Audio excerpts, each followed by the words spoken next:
കൂടുതൽ കാലം സൌദിയിൽ കഴിയുന്നവരും ഉയർന്ന വേതനം പറ്റുന്നവരും കുടുംബത്തെ കൂടെ താമസിപ്പിക്കുന്നതുമായ വിദേശികളെ ജോലിയിൽ നിന്ന് പിരിച്ചുവിടാൻ സൌദി തൊഴിൽ മന്ത്രാലയത്തിന് നീക്കം.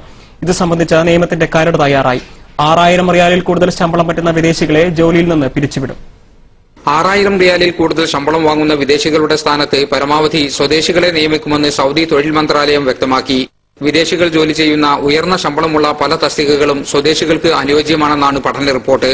എന്നാൽ ഡോക്ടർ, എഞ്ചിനീയർ തുടങ്ങി ചില തസ്തികകളെ ഇതിൽ നിന്നും ഒഴിവാക്കും. 15,000 മുതൽ 30,000 റിയാൽ വരെ ശമ്പളം ലഭിക്കുന്ന 3 ലക്ഷത്തോളം തസ്തികകളിലും 30,000-ൽ കൂടുതൽ ശമ്പളം ലഭിക്കുന്ന 5,000-ലധികം തസ്തികകളിലും സ്വദേശികളെ ഉടൻ തന്നെ നിയമിക്കാനാണ് നീക്കം. വിദേശ തൊഴിലാളികൾക്ക് പ്രത്യേക വെയിറ്റേജ് നൽകുന്ന രീതി ഉടൻ നടപ്പിലാക്കാൻ തൊഴിൽ മന്ത്രാലയത്തിന് നീക്കമുണ്ട്. 3 പോയിന്റിൽ കൂടുതൽ വെയിറ്റേജ് ഉള്ള വിദേശികളുടെ തൊഴിൽ കരാർ പുതുക്കി നൽകില്ല. ഭാര്യ കൂടെയുണ്ടെങ്കിൽ 1.5 പോയിന്റും കുട്ടികൾക്ക് 0.5 പോയിന്റ് വീതവുമാണ് വെയിറ്റേജ് നൽകുക. 6000-ഓ അതിൽ കൂടുതലോ ശമ്പളം പറ്റുന്നവർക്ക് 1.5 പോയിന്റ് നൽകും. സൌദിയിൽ 4 വർഷം പൂർത്തിയാക്കിയാൽ 1.5-യും, 5 വർഷമായാൽ 2-ഉം, 6 വർഷമായാൽ 2.5-യും, 7 വർഷമായാൽ 3 പോയിന്റുകൾ നൽകും. അതായത് 8-ാം വർഷത്തിലേക്ക് കടക്കുന്നതോടെ 3 പോയിന്റ് ലഭിക്കുന്ന വിദേശ തൊഴിലാളികളെ ജോലിയിൽ തുടരാൻ അനുവദിക്കില്ല. കൂടാതെ നിതാക്കാത്ത് പ്രകാരം 1.5 പോയിന്റുള്ളവരെ 1.5 വിദേശ തൊഴിലാളിയായും 3 പോയിന്റുള്ളവരെ 3 വിദേശ തൊഴിലാളിയായും കണക്കാക്കും. പുതിയ നിയമത്തിന്റെ കരട് രൂപം തയ്യാറായി.